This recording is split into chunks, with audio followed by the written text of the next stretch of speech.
Today we're going to discuss the sources of the British Constitution in particular. So इस पे सबसे पहले तो हम इंट्रोडक्शन में कुछ कोटेशंस लिख सकते हैं. मुनरो की कोटेशन है, लॉर्ड प्राइस की कोटेशन है. Then we can delve into some of the theoretical concepts. The first thing which I discussed in the previous lecture as well is that British Constitution is not codified. It is not found in one document which can be conveniently referred to. जैसे पाकिस्तान का आइन है, आइन पाकिस्तान 1973 के constitution को आप एक document refer कर सकते हैं कि एक ये डॉक्यूमेंट है, इसके मुताबिक पूरा मुल्क चल रहा है. यूके इज एन एक्सेप्शन के जहां पर ऐसा कॉन्स्टिट्यूशन मौजूद नहीं है. It doesn't mean that it's not written. Multiple written documents, and there are thousands of them, which all form part of the British political system. It is a composite of historical documents, statutes, judicial decisions and conventions. तो constitution होता क्या है? Constitution हमने discuss किया था शुरू में. Divide करता है पावर्स बिटवीन डिफरेंट ऑर्गन्स, वो फंक्शंस बताता है डिफरेंट डिपार्टमेंट्स के, वो उनके रिस्पॉन्सिबिलिटीज और रोल्स फिक्स करता है. तो अब बरतानिया में कॉन्स्टिट्यूशन के बगैर ही, रिटन कोडिफाइड कॉन्स्टिट्यूशन के बगैर ये चीज़ें हर इदारे को पता है कि उसकी क्या रोल रिस्पॉन्सिबिलिटी है, उसकी क्या पावर है. वो कैसे हैं? तो हाँ, इसीलिए हम कहते हैं ब्रिटेन का कॉन्स्टिट्यूशन अनकोडिफाइड है. यानी कि ब्रिटेन में सारी पावर्स तो डिवाइडेड हैं, रोल्स एंड रिस्पॉन्सिबिलिटीज भी हर ऑर्गन को पता है, मगर वो कोडिफाइड नहीं है. वो मुख्तलिफ जगहों से पता है और वो सारी चीज़ें अपनी अपनी जगह पर काम उससे उन चीज़ों के मुताबिक करिए. वो चीज़ें क्या हैं? उनमें सबसे पहले तो लॉज ऑफ द कॉन्स्टिट्यूशन है. तो ब्रिटिश कॉन्स्टिट्यूशन के एसेंशियली दो हिस्से हो गए. एक तो लॉज ऑफ द कॉन्स्टिट्यूशन, ये वो एस्पेक्ट्स हैं कॉन्स्टिट्यूशन के जो रिटन है, कोडिफाइड नहीं, रिटन, यानी कि आपको रिटन शक्ल में मुख्तलिफ जगहों पे मिल जाएंगे. और दूसरा उसकी कन्वेंशंस. ये दो हिस्से हैं ब्रिटिश कॉन्स्टिट्यूशन के. कन्वेंशंस बिल्कुल अनरिटन है, ये बेसिकली वो ट्रेडिशंस हैं जिनके ऊपर चीज़ें चल रही हैं. सो जो लॉज इटसेल्फ हैं, जो रिटन पार्ट्स हैं, कि जिन चीज़ों को आपको रिटन हवाला मिल जाएगा, एक डॉक्यूमेंट में नहीं लेकिन मल्टीपल में, लेकिन रिटन बहरहाल मिल जाएगा. उसके अंदर भी सबसे पहली जो चीज़ आती है मजीद, वो सबसे पहली चीज़ है हिस्टोरिकल कॉन्स्टिट्यूशनल डॉक्यूमेंट्स. तो जो बड़े बड़े हिस्टोरिकल कॉन्स्टिट्यूशनल डॉक्यूमेंट्स वो हैं जिनकी वजह से हिस्टोरिकली मोनार्की से पार्लियामेंट्री फॉर्म की तरफ शिफ्ट आया आपका, इसकी बहुत इंपॉर्टेंस है. जैसे हमने लास्ट लेक्चर में डिस्कस किया, refer back to them that lecture if you want to recall. Magna Carta, petition of rights, bill of rights. तो ये हिस्टोरिकल कॉन्स्टिट्यूशनल डॉक्यूमेंट्स हैं. दूसरे वो हैं जो पार्लियामेंट ने खुद कानून साजी करके अप्रूव किए हैं, जिनके अंदर act of habeas corpus, act of settlement, parliamentary acts of 1911 to 49, constitutional reform act. Basically इस कॉन्स्टिट्यूशनल रिफॉर्म एक्ट के जरिए यूके सुप्रीम कोर्ट बनाई गई थी, अपॉइंटमेंट ऑफ जजेस वगैरह रेगुलेट की गई थी. तो ये दूसरा हिस्सा है लॉज ऑफ द कॉन्स्टिट्यूशन का. तीसरा judicial decisions and the common law. कानून वो चलता है यूनाइटेड किंगडम के अंदर, कॉमन लॉ जिसको हम कहते हैं, जो कि बेसिकली कोर्ट के डिसीजन से बना है. सो कोर्ट ने मुख्तलिफ इशूज़ के ऊपर मुख्तलिफ जजमेंट्स दी हुई हैं. जहाँ पर क्लैरिटी नहीं थी, लोग लिटिगेशन लेकर कोर्ट में जाते थे, क्योंकि कॉन्स्टिट्यूशन नहीं था तो कोर्ट्स में चीज़ें जाती थी, तो कोर्ट उसके ऊपर डिसीजंस देती थी और आहिस्ता आहिस्ता उस पर लॉ बनता चला गया कोर्ट्स के डिसीजंस की बेसिस पे. तो कॉमन लॉ के मुतालिक कहा जाता है कि it's a system of jurisprudence that is based on the doctrine of stare decisis. Stare decisis is Latin for judicial precedents. Precedents ये हैं कि पुरानी कोर्ट ने पहले, सुपीरियर कोर्ट ने क्या फैसला किया, जूनियर कोर्ट वो फॉलो करेगी. ये एक प्रेसिडेंट की शक्ल है. दूसरी शक्ल ये है कि आपकी पुरानी कोर्ट ने क्या फैसला किया था इसी मामले के ऊपर 5 साल पहले, और आप उसी को फॉलो करते हैं और उसी को नाफिज करते हैं. ये भी जुडिशियल प्रेसिडेंट है. तो ये जैसे कि मैंने यहाँ पर भी लिखा. सो डाइसी के मुताबिक English law is judgement. So rights of citizens जो आज ब्रिटिश पार्लियामेंट इंजॉय कर रही है, ब्रिटिश सिटीजनरी इंजॉय कर रही है, these are the result of a lot of cases contest, result of the contest, cases contested in court, sorry, cases contested in courts.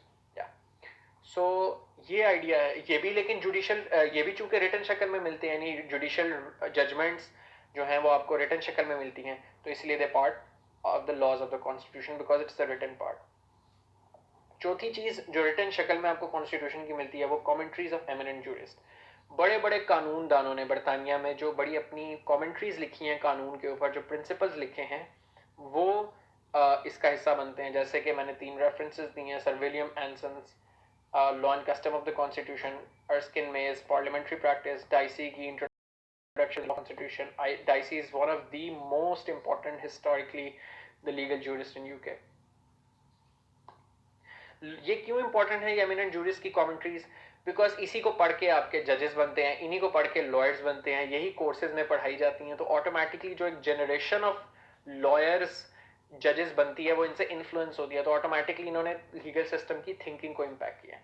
तो ये वो चार चीज़ें हैं जो आपको रिटन शक्ल में मिल जाती हैं, कॉन्स्टिट्यूशन के वो हिस्से हैं, तो इसलिए उनको लॉज ऑफ द कॉन्स्टिट्यूशन कहा जाता है। जो सेकेंड हिस्सा है वो कन्वेंशन ऑफ द कॉन्स्टिट्यूशन है, जो आपको their conventions are neither made by the legislative authority nor enforced and applied by the executive and judiciary. ना तो ये किसी कानून पार्लियामेंट ने बनाया, ना इसको किसी एग्जेक्टिव ने नाफिज किया, ना जुडिशरी इसको इन्फोर्स कर रही है. These are uncodified and unwritten. These are just traditions. जैसे कि कन्वेंशन क्या है कि अगर कोई बड़ा आता है तो आप उठ खड़े होते हैं, दिस इज अ कन्वेंशन. अगर कोई बंदा अपना हाथ आगे करता है तो आप हाथ मिलाते हैं उससे, दिस इज अ कन्वेंशन. जब आप किसी से जाते हुए गले मिलते हैं, दिस इज अ कन्वेंशन. ये कोई लॉ नहीं है, कोई कानून नहीं है, मगर ये फॉलो होता है एज अ ट्रेडिशन. तो पॉलिटिकल कन्वेंशंस एग्जिस्ट करती हैं यूके में बहुत strongly, which is a unique feature of the British constitution. दुनिया में यानी में एग्जिस्ट नहीं करता इस तरह कि as a matter of habit, चूंकि सालों से, डेकेड्स बल्कि centuries, for centuries some political conventions have been followed. तो उसके लिए कभी कानून बनाने की ज़रूरत ही नहीं पड़ी. पाकिस्तान में, बरतानिया, अमेरिका में, इंडिया में कानून बनाने की ज़रूरत पड़ी कि जब कोई के प्राइम मिनिस्टर सिर्फ वो बन सकता है जिसकी मेजॉरिटी हो, जो मेजॉरिटी पार्टी से ताल्लुक रखता हो. ये कानून में लिखा हुआ है. ब्रिटेन में ये कहीं कानून में नहीं लिखा हुआ. ये as a matter of convention follow होता है कि बस चला आ रहा है सदियों से कि किंग जो है हर इलेक्शन के बाद मेजॉरिटी जीतने वाले को बुला के तो उससे ओथ लेता है, वो चाहे तो ना ले. लीगली उसकी कोई लिमिटेशन नहीं है कि कहीं पे नहीं है लिखा कि मेजॉरिटी पार्टी का लीडर ही प्राइम मिनिस्टर बनेगा, लेकिन किंग उस कन्वेंशन को फॉलो करता है. So they are merely some habits and practices which regulate the working by the people because they are very helpful in the smooth working of the government. These are highly respected by the British electorate and leadership. It has enabled British political system to adapt and evolve over time. What is the sanction behind conventions? कि ये convention sustain किस तरीके से कर रही हैं इतनी, और ये कैसे इतनी रिगरसली फॉलो होती हैं? तो इसके ऊपर 3 ओपिनियंस है डिफरेंट. डाइसी कहता है कि अगर कन्वेंशन को वायलेट किया जाएगा तो उसकी लॉजिकल कॉन्सिक्वेंस ये होगा कि इवेंचुअली कोई ना कोई लॉ भी नेक्स्ट स्टेप पे ब्रेक होगा. So violating a sanction which is not a problem, violating a convention which is not illegal, मगर उससे ऑटोमेटिकली एक ऐसा ट्रिकल डाउन इफेक्ट होगा कि आपसे कोई ना कोई आगे लीगल चीज़ भी ब्रेक होगी. हेंस अल्टीमेटली इस डर की वजह से कोई बंदा पॉलिटिकल सिस्टम के अंदर इन कन्वेंशंस को वायलेट नहीं करता. ये डाइसी का ओपिनियन है that there violation, there by there it means conventions का, the violation of conventions would bring about a subsequent breach of law. The second is respect of conventions. Jennings and Lowell are the opinion that they are code of honor.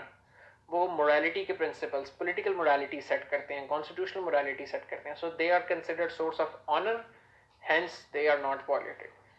Then there's third opinion which argue that conventions are so deeply embedded and entrenched in the British polity, in the British society, that a politician who do not, or the political system which does not follow these conventions in Britain, public उनको elect नहीं करेगी, public उन्हें reject कर देगी, या public humiliation उनको face करनी पड़ेगी. Hence the fear of public opinion is a positive check on the politicians in Britain कि वो कन्वेंशंस को फॉलो करें. कुछ important convention and example quote किए हैं. You will be surprise to know कि ये लीगली कहीं पर भी नहीं लिखा ब्रिटेन में. ये मैटर ऑफ कन्वेंशन तौर पे फॉलो होता है. The British monarch doesn't veto bills pass by parliament. वो चाहे कर सकता है, मगर वो नहीं करता. The monarch invites the leader of the majority party in the house of common to form the government. Money bills originate only in House of Commons. The cabinet defeated in House of Commons or in stance rejected in a public referendum would resign. यानी कि अगर कोई cabinet government है, जो जिस party की government है, अगर उसी का बिल पार्लियामेंट मंजूर नहीं करती, ठीक है, पार्लियामेंट जिस गवर्नमेंट का बिल रिजेक्ट कर दिया अगर गवर्नमेंट का, तो इसका मतलब है कि गवर्नमेंट ने पार्लियामेंट का कॉन्फिडेंस खो दिया है, तो वो रिजाइन कर देती है. जिस तरह के थेरेसा मे ने किया, या आप एग्जांपल के तौर पे कोट कर सकते हैं, क्योंकि उसका ब्रेक्सिट प्रपोजल एक्सेप्ट नहीं हुआ पार्लियामेंट के अंदर, शी रिजाइन इवेंचुअली.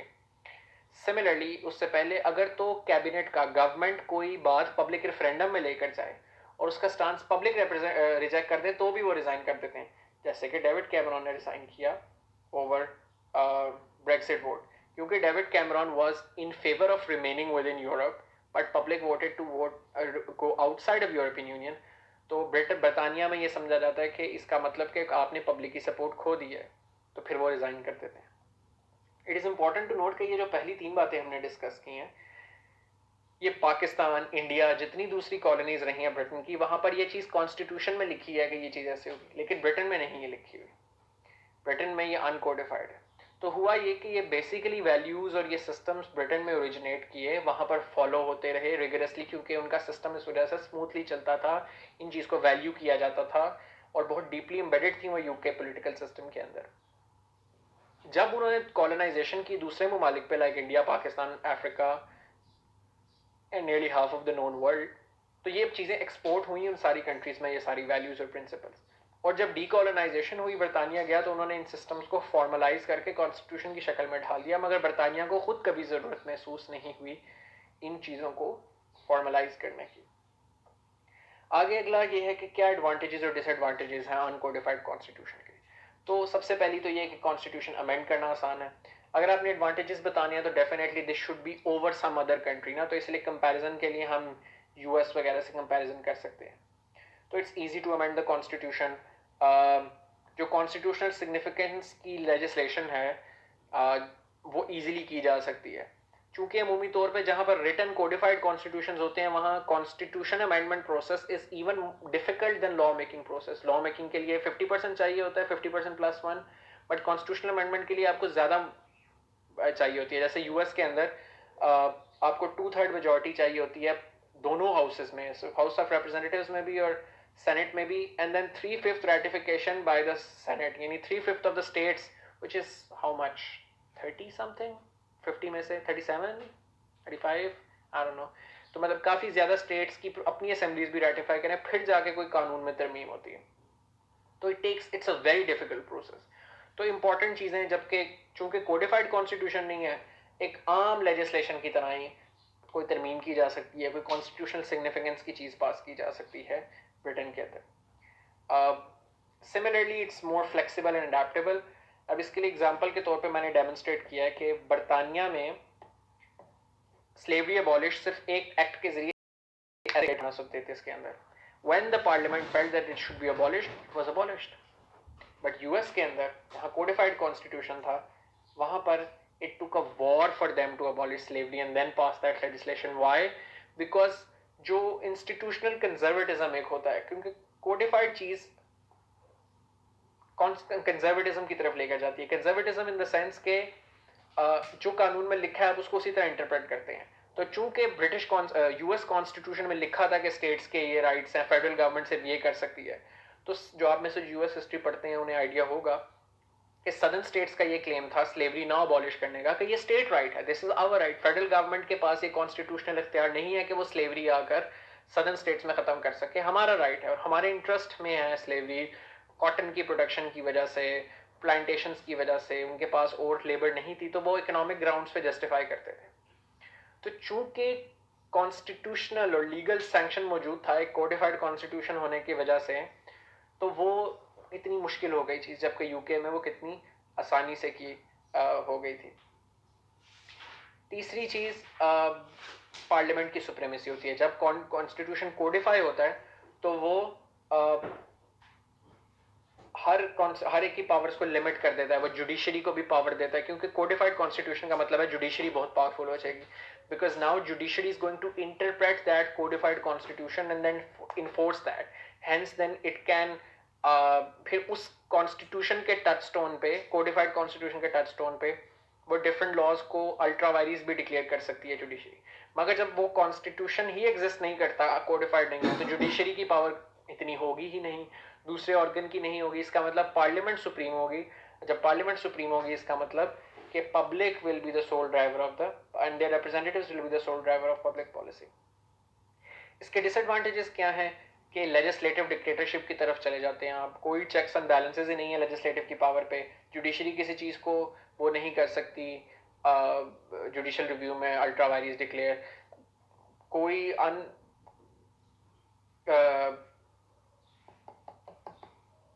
ये नहीं आएगा यहाँ पर, इधर बेसिकली आएगा कि किस तरीके से कोई चेक्स एंड बैलेंसेस आपके नहीं रहते लेजिस्लेटिव पावर के ऊपर।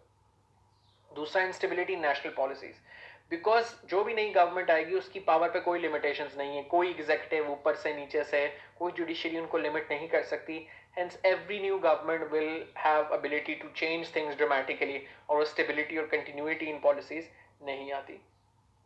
तीसरा पॉइंट इसके अंदर ये है कि सेफगार्ड ऑन सिविल लिबर्टीज नहीं एग्जिस्ट करते फॉर्मली। अभी हम थियोरेटिकली बात कर रहे हैं तो हर कॉन्स्टिट्यूशन के अंदर ह्यूमन राइट्स का सेक्शन होता है। यूएस में पहली 20 अमेंडमेंट्स को बिल ऑफ राइट्स कहा जाता है, और वो बेसिकली राइट्स प्रोटेक्ट करते हैं। पाकिस्तान में, इंडिया में फंडामेंटल राइट्स के पूरे चैप्टर्स मौजूद हैं, and they are justiciable, they are enforceable, courts उसको इन्फोर्स करती हैं, वो आप उसको किसी सूरत वायलेट नहीं कर सकते, उनके खिलाफ कोई लॉ नहीं बन सकता, so on and so fourth. तो फंडामेंटल राइट्स होते हैं जैसे यूएस में है, पाकिस्तान में, इंडिया में। मगर जब अनकोडिफाइड कॉन्स्टिट्यूशन होता है तो उसमें फिर ये सवाबदीद पे आ जाता है, ये फिर गुडविल पे है लेजिस्लेचर्स की, पॉलिटिशियंस की, जुडिशरी की, कि वो इस चीज़ को प्रोटेक्ट करें, लेकिन कोई लीगल बैकिंग नहीं है उस चीज़ की फॉर्मल प्रोटेक्शन के अंदर। तो I would strongly encourage you to watch a few videos on uncodified nature of British Constitution, advantages and disadvantages of that.